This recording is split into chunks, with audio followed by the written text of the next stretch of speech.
But I think we should get started, and I'm anticipating that we'll have more folks joining us momentarily. But I want to welcome everybody back to Grand Rounds. I hope everyone had a great summer. And now that we're back in our academic year, we've got a wonderful Grand Rounds series to look forward to.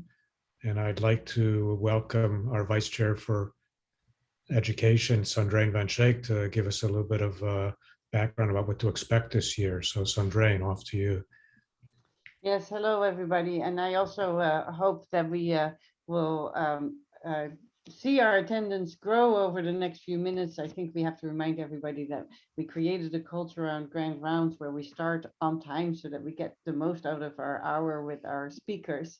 I want to take an opportunity to point all of your direction to our Grand Round schedule for the next 6 months. We have a really exciting lineup of speakers that you can find on our wiki page. Really very appreciative of our Grand Rounds Planning Committee. We have some new members that you can also find on that list that are joining us this year. They, out of the goodness of their heart, donate time to help us think about good topics, invite speakers, and make sure that we have a diverse and entertaining series. And of course, I also always have to give Cherise Masanuga a great shout out for her fantastic work coordinating all of this. And it's really fun. This is the one silver lining of the pandemic sort of dragging on. It's really fun to be able to actually invite people to Grand Rounds who are on a completely different time zone without necessarily having them to pack bags and come on a airplane. So although we really hope that Grand Rounds will move to in-person again sometime in this academic year, we're currently still taking great advantage of this opportunity. And I am going to hand it over to Dr. Betsy Crouch, who's going to introduce our speaker and who can take the credit for inviting our fantastic speaker of today. Thanks, Sandrain. It's my pleasure to introduce my friend and colleague, Dr. Kristen North, today. She and I met when we attended medical school together at Columbia. Dr. North additionally obtained a master's in public health with a focus in global health during medical school. She then moved to Pennsylvania for pediatric residency at the Children's Hospital of Philadelphia. After residency, she and her family then moved to Lilongwe, Malawi for a year, where she worked clinically in a large academic hospital, taught medical students and residents from Malawi and the US, and conducted research in pediatric resuscitation outcomes. She then returned to the US and completed a neonatal perinatal medicine fellowship at the University of North Carolina. During her fellowship, she was very involved in the low birth weight infant feeding exploration study that she will describe today. She recently graduated from fellowship and joined the faculty at Harvard Medical School, where she works as a global health researcher and an attending neonatologist at Brigham and Women's Hospital. Dr. North, please take it away. All right, thank you very much, Betsy. It's a pleasure to meet all of you today, and thank you for the opportunity to talk with you. So I am going to be talking about a study that's exploring the nutrition and growth of low birth weight infants in Africa and in India. So this is the LIFE study. And I'm actually going to start with a slide that typically comes at the end of a talk, because I want to acknowledge the many people who are integral to the LIFE study team. Public health and global health are very much, it's very much a team sport with many partners and experts around the world contributing to our findings. So this study is led by Ariadne Labs, which is a research center based out of Brigham and Women's Hospital and the Harvard School of Public Health. The PI is Catherine Simrau, who leads the Better Birth team at Ariadne. So today, first, I'm going to be talking about the problem that we're trying to address with this body of research. And then I'll get into the methods of what we actually did and discuss what we found and how we hope to use these findings to further the global nutrition field. Then ultimately next steps, and we can have some questions and answers at the end. So starting with the problem, why do we care about small babies in Africa, and India. So up to 80% of global neonatal deaths occur among low birth weight infants. Every year, more than 20 million infants are born with low birth weight, and that's a birth weight less than 2.5 kilograms. These infants are up to 20 times more likely to die than larger newborns. And the majority of these births and deaths occur in low and middle income countries. The highest prevalence of low birth weight births occur in South Asia and Sub-Saharan Africa. So our sites are in 3 countries: India, where approximately 20% of infants are born with low birth weight; Tanzania, where it's about 10.5, and Malawi, where it's slightly over 14. In the world, nearly 3/4 of the world's 20 million infants with low birth weight are born in Sub-Saharan Africa or South Asia. So why nutrition? We know that adequate growth and nutrition are integral for the health and survival of low birth weight infants. However, our overall body of knowledge for the appropriate nutritional metrics for these infants that is based out of studies set in low and middle income countries is quite scarce. The World Health Organization published guidelines in 2011 for feeding low birth weight infants, and now they are 10 years old and primarily based on low quality evidence. Almost all of this data is generated from studies that are conducted in high resource settings. There's a startling lack of information about the optimal ways to feed low birth weight infants in low resource settings. There's an overall lack of information related to feeding volumes, composition, lactation support, growth, and breastfeeding metrics. The information that we use in high income settings does not automatically translate to low resource settings. Globally, we know that exclusive breastfeeding for 6 months is advocated by the World Health Organization.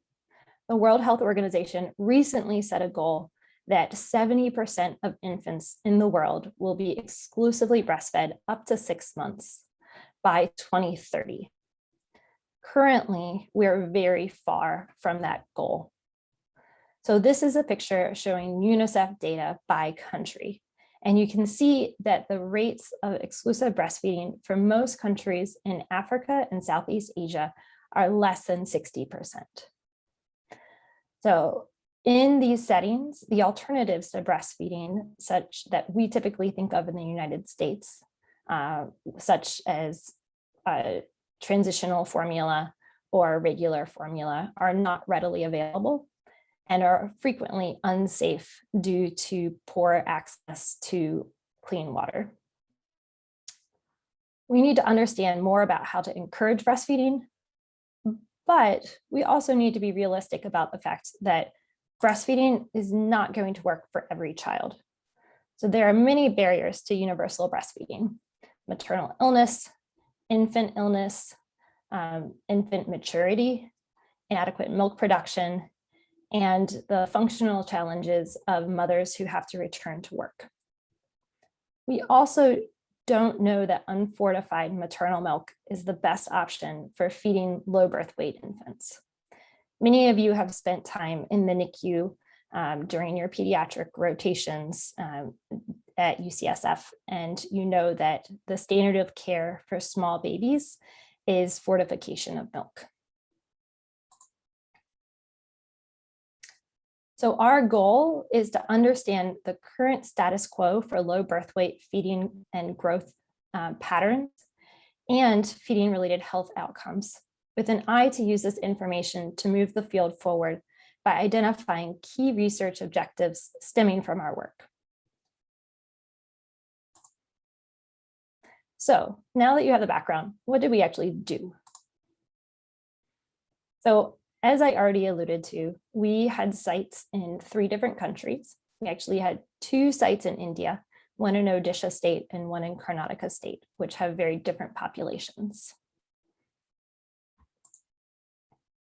The LIFE study is a mixed method study. So we had both qualitative and quantitative components to our study. We had multiple data streams within our study that you can see symbolized by the figures on this slide. So we conducted a facility assessment where we sought to understand what functionally was available at the various health facilities in terms of personnel. Was the ratio of infants to nurses 1:3 or 1:50 in the NICUs? We found both. We conducted focus group discussions. We conducted in-depth interviews. We conducted chart reviews in which we collected data from the medical charts of low birth weight infants before the start of our study. The meat of our study was focused on a prospective cohort. So we had over 1,100 infants that we enrolled within 3 days after birth and followed up to 6 months of age. And then we also had an in-facility observation cohort. So this was a group of almost 150 mother-infant dyads who we conducted very intensive observations related to feeding behaviors within the initial birth hospitalization. So we would literally have data collectors who were watching the mothers breastfeed multiple times per day and making observations about the feeding patterns. For our analysis, we really spent a lot of time considering the phenotypes of low birth weight. And I will get into this a bit more as we talk about results, but we thought about whether these infants were preterm and small for gestational age, preterm and appropriate for gestational age, or term and small for gestational age. And we found that the behaviors of these infants were very different by phenotype. So overall eligibility criteria, we were only interested in infants who weighed more than 1.5 kilos and less than 2.5 kilos. So we wanted to get infants who kind of fell into the sort of largest concentration of infants who are likely to survive with low birth weight. And we excluded infants who were very ill or who had congenital anomalies. For our qualitative data, we solicited participants who were stakeholders that kind of throughout the community relating to low birth weight infant care and feeding. So everything from government officials to the fathers and family members of low birth weight infants. We use semi-structured interview guides to conduct in-depth interviews and focus group discussions. So our study was timed such that enrollment and follow-up coincided with COVID. However, we came very close to our initial enrollment goal for the prospective cohort. So we had hoped to enroll 1,200 infants, and we ended up enrolling 1,114. Over 80% of the infants completed more than 90% of their visits, despite significant COVID disruptions. So key findings and recommendations. We identified 5 key recommendations that are based on our results that we're hoping might be used to inform future research objectives. So I'm going to intermingle our results with our recommendations. So starting with the first recommendation, the current WHO guidelines recommend fortification at the point that low birth weight infants demonstrate poor growth. However, we're recommending a more proactive approach to nutritional intervention for infants who are at the highest risk for growth failure. So just some background on the demographics of infants in the prospective cohort. We have a slightly female skew amongst infants in our cohort. So about 55% of the babies were female. Most were born in the study facility, although we did accept those who were born outside if they were enrolled within 72 hours of birth. And about 1/3 were born via C-section, 2/3 vaginally. Although if you look at the breakdown by site, it varies significantly. In Malawi, almost 90% of these infants were born vaginally, whereas in Karnataka, it was more of a 50-50 split. Most infants stayed in the hospital for about 4 days. And the mean birth weight for males was right around 2 kilos, and females were slightly heavier, but also very close to the 2 kilo mark.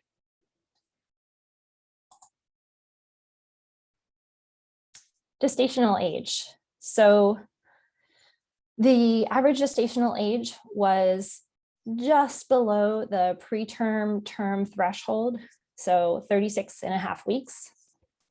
More infants in Tanzania and Malawi were preterm, whereas in India, we had more term SGA infants. So this is a chart that shows the distribution of infants who were SGA and AGA. So you can see that we have many who are clustered in kind of SGA term infants in the early term period. We have some who were in the preterm, but SGA. And then the AGA infants were less mature.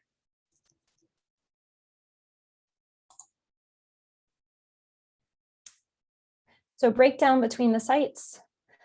This is, again, kind of showing that in India, low birth weight infants are more likely to be term, but small, whereas in our Africa sites, the low birth weight infants were more of an even distribution between preterm and term.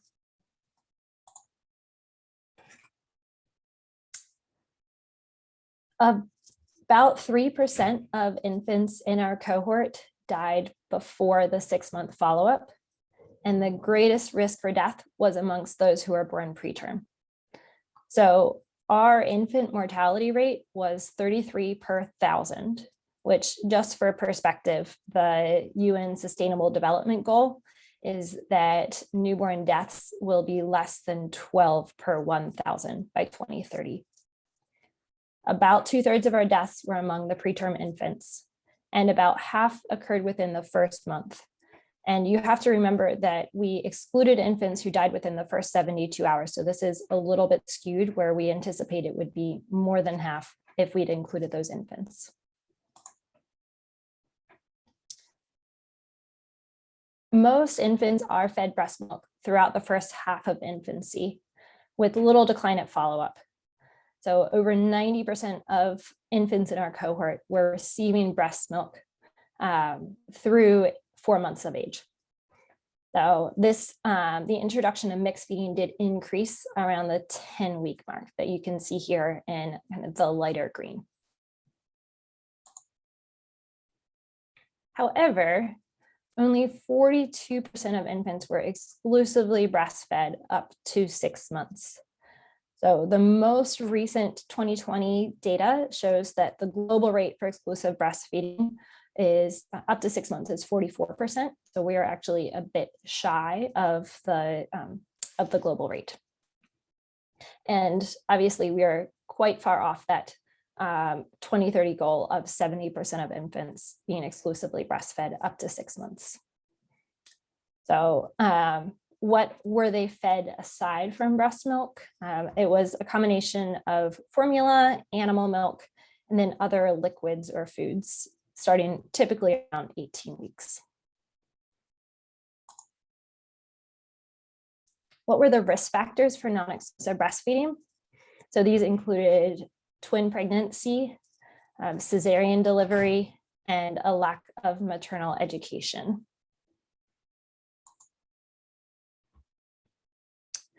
However, importantly, there was no significant relationship between the duration of exclusive breastfeeding and growth outcomes. So this takes us again back to our question of what is the appropriate substance to be feeding low birth weight infants? And maybe exclusive breastfeeding is not sufficient to improve overall growth consistently. So we calculated rates of stunting, underweight, and wasting amongst our cohort at 6 months. And we used z-scores and corrected ages. So we used both the intergrowth curves and the World Health Organization growth curves. And for infants who are stunted, we found higher rates in Africa. You can see particularly high in Malawi. Underweight was more similar across the sites, although a bit higher in India, and then wasting was also higher in India. We used these z-score measures to calculate levels of global acute malnutrition across our sites. So global acute malnutrition are infants who fall into the bucket of severe acute malnutrition and moderate acute malnutrition. And we found that both India sites met the threshold for a critical level of acutely malnourished children. So very concerning with regard to the growth of these infants.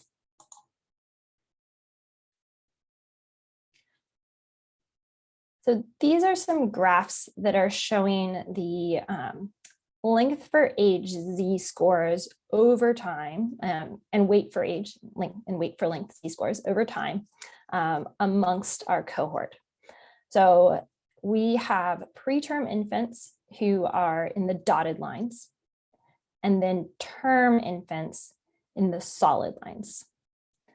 So you can see, I'll just focus on the weight for age first. You can see that the term infants are starting off much smaller, which is in terms of z-scores, which is understandable. They're all SGA.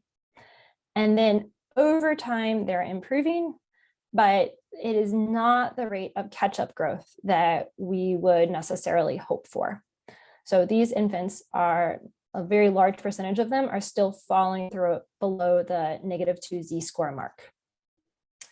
The preterm infants are starting out closer to -1, and they're roughly stable over time, although I will be curious to see, we are following them up to 12 and 24 months, whether this downward trajectory that we see in the African sites continues for the follow-up data. And similar with weight for age z-scores, you can see some catch-up growth, but still these infants have quite a ways to go. And the preterm infants, again, a slightly negative trajectory. But you'll note that 0 is population mean. So we are all consistently below the mean.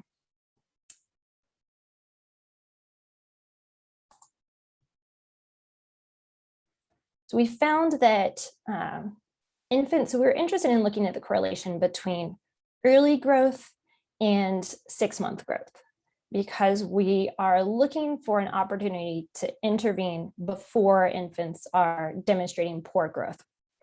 So we found that infants who were slowest to regain their birth weight were also more likely to have poor growth at 6 months of age. So a lack of birth weight regain at 2, 4, and 6 weeks is associated with lower mean z-scores at 6 months. So you can see these are the mean differences in z-scores at the bottom, and then the infants who didn't regain birth weight by 2, 4, and 6 weeks, which a lack of regain by 4 and 6 weeks is significant.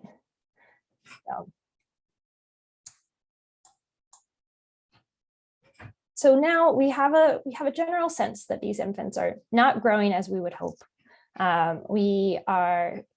We see that early outcomes are associated with later outcomes, and we're interested in developing a proactive approach.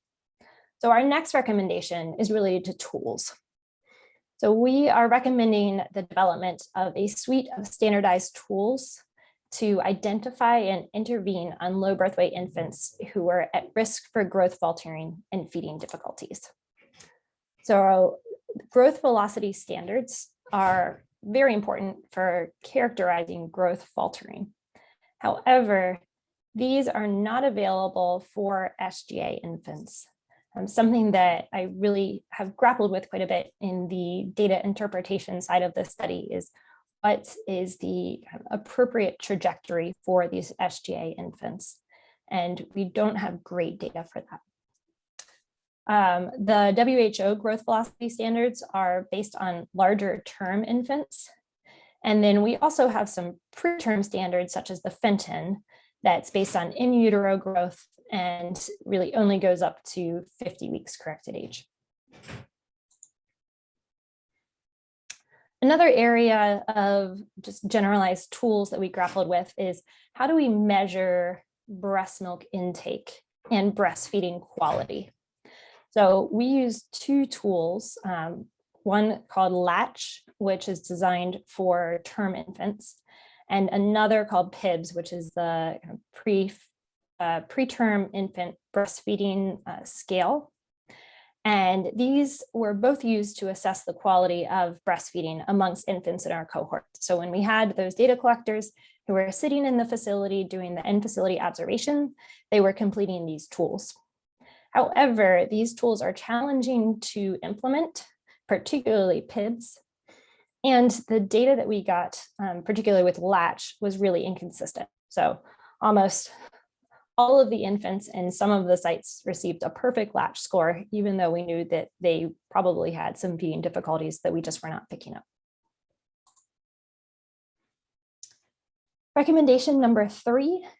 So we are recommending specialized lactation support and feeding counseling for low birth weight infants in LMICs. So lactation support's been correlated with high rates of exclusive and continued breastfeeding, but it is not often tailored for small infants in low resource settings. So feeding counseling for low birth weight infants was neither universal in the first 3 days of life, nor was it consistent before facility discharge.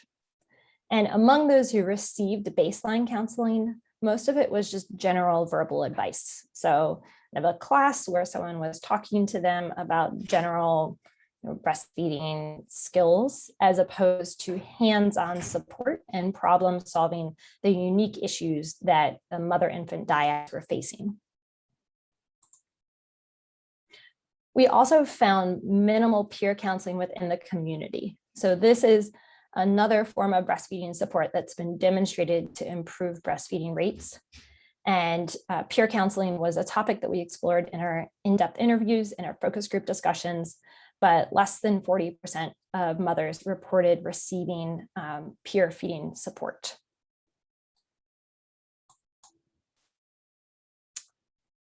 The early initiation of breastfeeding only occurred in 1/3 of infants.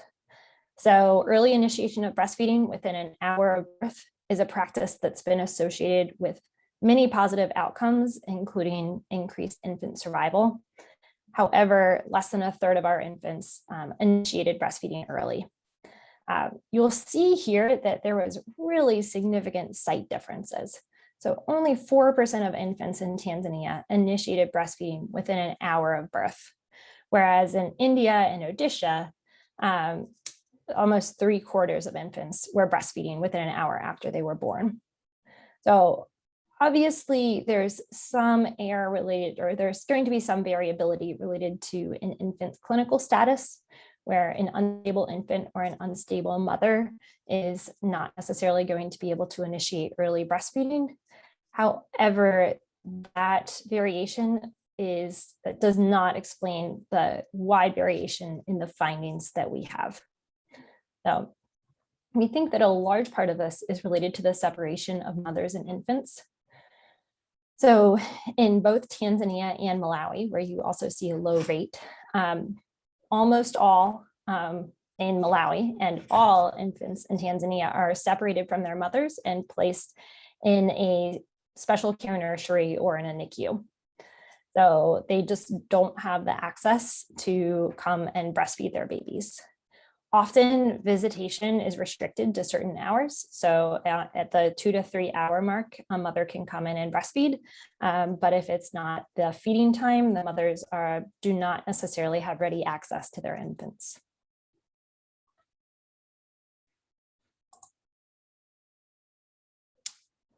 we found a high prevalence. So 44% of women reported feeding difficulties throughout the 6 months that they were breastfeeding.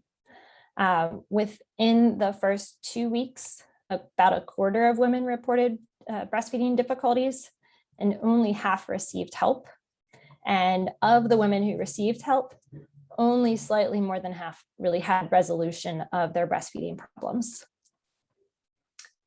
In the older age group, it was somewhat similar, slightly fewer who received help, although there was a greater rate of resolution for the breastfeeding problems.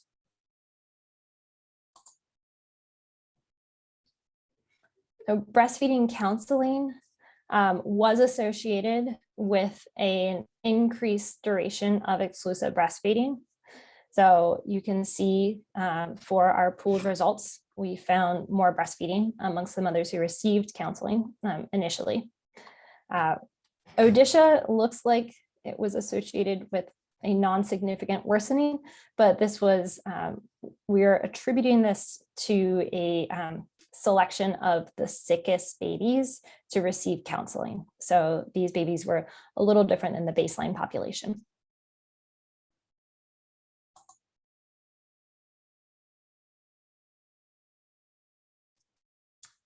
So our fourth recommendation is improved breast milk volume and nutrient benchmarks. So we are interested in increased knowledge related to the actual composition of breast milk and the volume that infants are taking and should be taking in order to achieve growth. So again, these are, this is data that we largely have from high income countries, but from low income countries, much of this is missing. So we are interested in unpacking causes of growth variation, including the volume of breast milk that's consumed, the nutritional composition of the breast milk that's ingested. So one of the other studies that I'm working on is actually looking at macronutrient analysis of breast milk samples from women in Bangladesh to see if the caloric density and the macronutrient components are consistent with what we would expect in a less nutritiously sound group of mothers. Feeding quality and counseling, infection, and then the gut microbiome and water and sanitation and hygiene are really important when we're thinking about feeding infants in these settings. So the concept of coming in and introducing any sort of supplemental feed has significant implications whenever we're thinking about a setting in which the water, sanitation, and hygiene supply chains are unstable and potentially unsafe.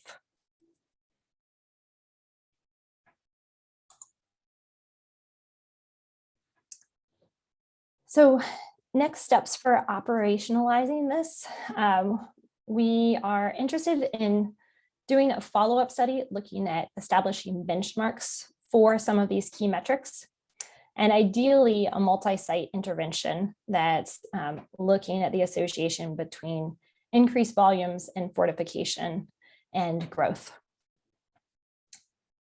So there's actually one of the investigators at your institution, Valerie Flerman, is currently conducting a study, the PRIME study, that is looking at supplementing the breastfeeding of some infants in hospital to try to improve their growth. Finally, our final recommendation is related to prevention. So ideally, we would not have as many low birth weight infants to have this problem to begin with. So this is really a recommendation focused on improving the periconception and antenatal interventions to prevent SGA and preterm births. So we found in our study that infants who were smaller at birth were already at a disadvantage and had worse growth outcomes at 6 months. So this is kind of a birth weight stratification and then mean difference in z-scores amongst infants in our cohort. And the smallest infants just had worse growth in the long run, particularly looking at the length for age and weight for age.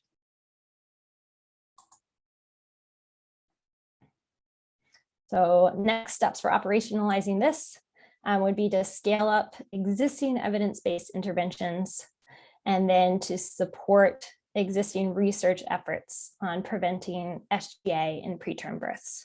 So I'm currently working on a different study with a team from Brigham and Women's Hospital, and we are conducting a randomized trial to try to increase birth weight among infants in Ethiopia by treating maternal malnutrition and infection with the hope of increasing the size of infants at the time of birth.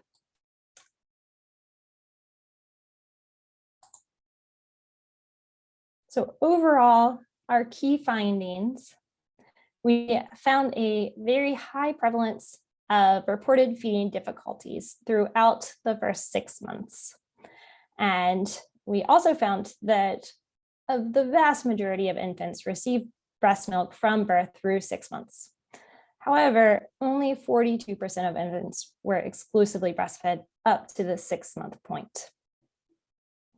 The greatest burden of poor 6-month growth outcomes were among term SGA infants. So if you remember those curves with the dotted lines and straight lines, the term SGA infants are starting small and they're just not regaining as we would hope that they did with time. The type of growth deficits differed by region, with higher rates of poor linear growth in the African sites and the India sites with high rates of the global acute malnutrition. The lack of birth weight regain early or by 2 weeks is associated with increased risk for poor 6-month outcomes. And we did not find a relationship between the duration of exclusive breastfeeding and growth outcomes at 6 months. So overall mortality as well, we found a mortality rate of 33 deaths per 1,000 live births. And most of these deaths occurred among preterm infants.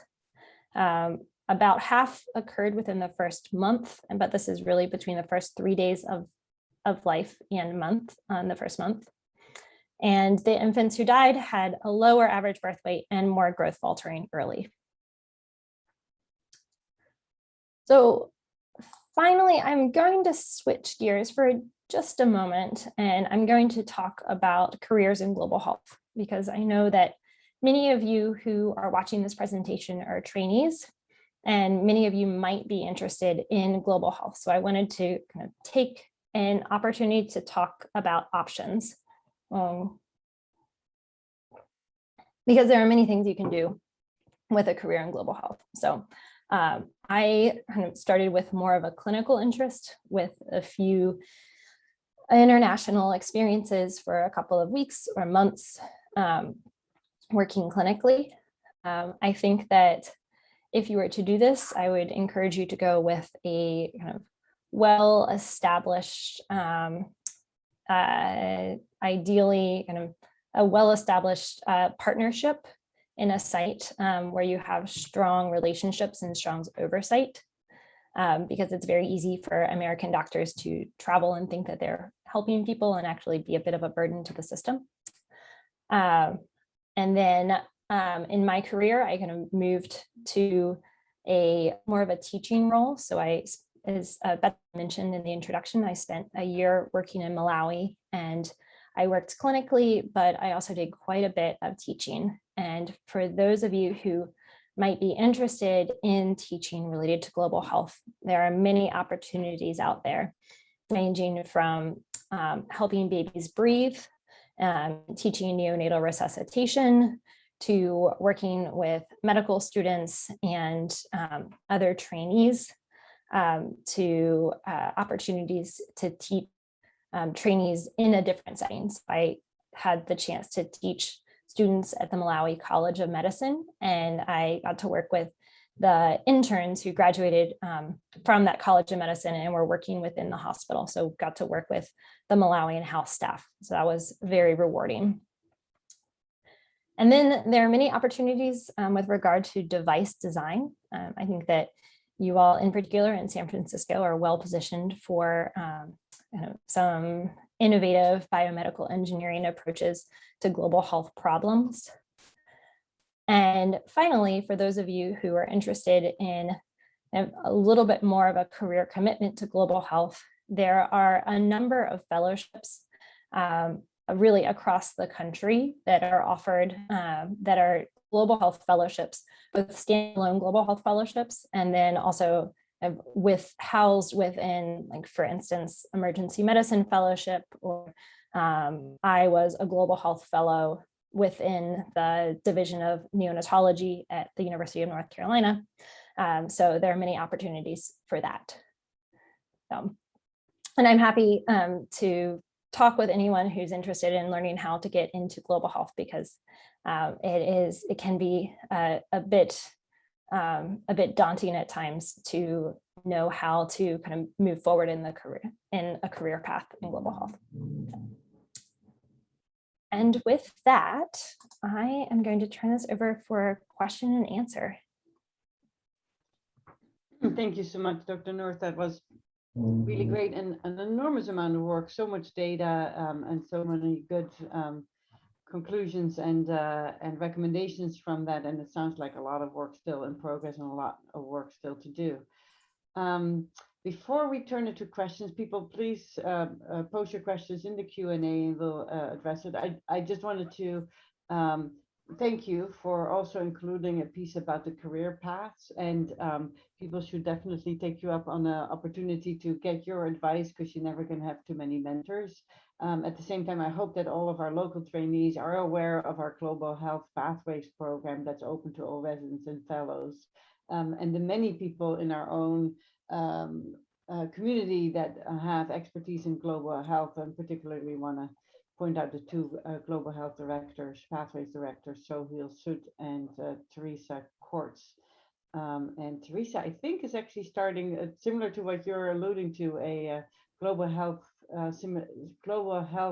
fellowship, but in the pediatric critical care fellowship. So if anybody still needed to be convinced that pediatric critical care is really the best field to go into, no offense to my neonatology colleagues, here we go.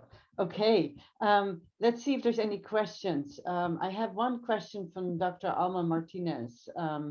Exclusion criteria in your study, and I think this came up fairly early in your presentation. The young mothers were excluded, and she wanted to know why that was an exclusion criteria. Sure. That's a great question. So I didn't expound on that much. So young mothers actually meant less than 18 in all of the sites except for Malawi, and it was less than 16 in Malawi if they were married between age 16 and 18. And that really was kind of a function of obtaining consent, and that was also based upon the ethical preferences of the sites. So they just did not did not want to include mothers below that age point. Another question also from Dr. Alma Martinez. Can you discuss some of the ethical issues you needed to consider for your study? And in particular, how do you consider observational studies in global health nurseries? Yes, that's a really another great question. So I think that we had many ethical considerations with regard to our studies, and that's where we relied very heavily on our site teams. So all of our site teams were very familiar with the kind of various concerns and questions at in their locations. So I think that with regard to the nursery specifically, part of our concern, so part of the reason that we actually did a chart review is that we were concerned that the presence of our data collectors in the nursery may actually have a bit of a Hawthorne effect, in that maybe mothers would feel pressured to breastfeed more frequently because there's someone who's sitting there recording every time they breastfeed, for example. So that was part of the impetus to kind of try to gather some data from before we were sitting there and present. We also tried to, part of the reason that we excluded infants who are very ill was that we just didn't want to be disruptive in the case of early illness or infants who their clinical management may take precedent over our data collection. So if that's helpful with answering your question. Yeah, thank you for that. Any other questions from the audience? I don't see any in the Q&A. Betsy, do you have any comments? Can I actually just say one more thing upon just kind of piggybacking on your comment about mentors is something that kind of stuck out to me that I think is worth highlighting, because I think that it's very easy as a trainee to be intimidated about just cold emailing someone and coming into their office and asking them for a cup of coffee. But I have found that people are overwhelmingly interested in helping you. And establishing mentors is just absolutely critical for any career in research. I mean, I guess any career in general, but in particular in research, but also in global health, where so much of the emphasis is really kind of relationally driven, and having strong relationships that are established over time. And as someone who's, a pediatric intern or very early in fellowship, you don't necessarily come with that relational history that a mentor who's been working in global health for 30 years might have. So I would just encourage all of you to reach out to people. They're interested in helping. Most people are in academics because we also like to teach. So tagging on that. Sandrine, I can ask a question or two and then you can interrupt me. I could ask any questions actually. And they're all kind of detailed related to neonatology and in India and Africa, as you were describing. So I'll start off with, you mentioned that that preterm infants were more likely to die in your cohort. Can you go into a little bit for the causes of those preterm death? And I think I'm curious in terms of interventions, like are they related to things, are they related to prematurity, like apnea out of the hospital, or are they related to infection? So that's a great question. And that is actually a little bit of a challenge. Most of our data related to infant mortality is qualitative data that is descriptive. And it often is something along the lines of child was coughing, went to clinic, got medicine, and then woke up at 2 a.m. and child died. So we don't have incredibly detailed information. The WHO has a verbal autopsy system that is used to classify the deaths of children systematically. But we did not have the resources to conduct verbal autopsies among our site. So it seems as though early on respiratory distress syndrome was a significant factor.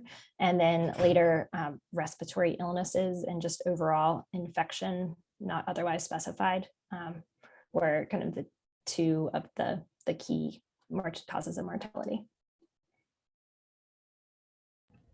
Yeah, it seems difficult to tease out. I'll look for future studies on that. Okay, I have a detailed question.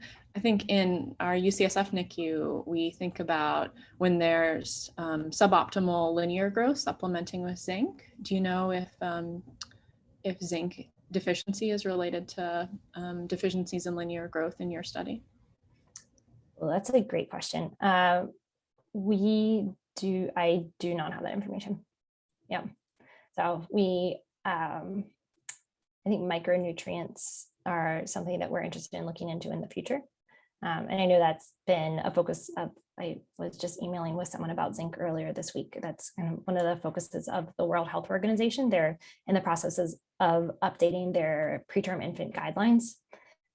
So I think there's going to be more guidelines on zinc supplementation coming out in the next year or so. Cool. I'll look for that too. Thank you. I think that brings us to the end of the questions here. So unless there are any other comments or questions that I have overlooked, I suggest that we wrap it up. Thank you so much for kicking us off this academic season, and handing it over to Dr. Hirsch. Thank you, Sandra, and thank you, Dr. North, for a wonderful presentation. And thank to the audience for participating, and we'll see you all at the next grand rounds. Take care. Thank you.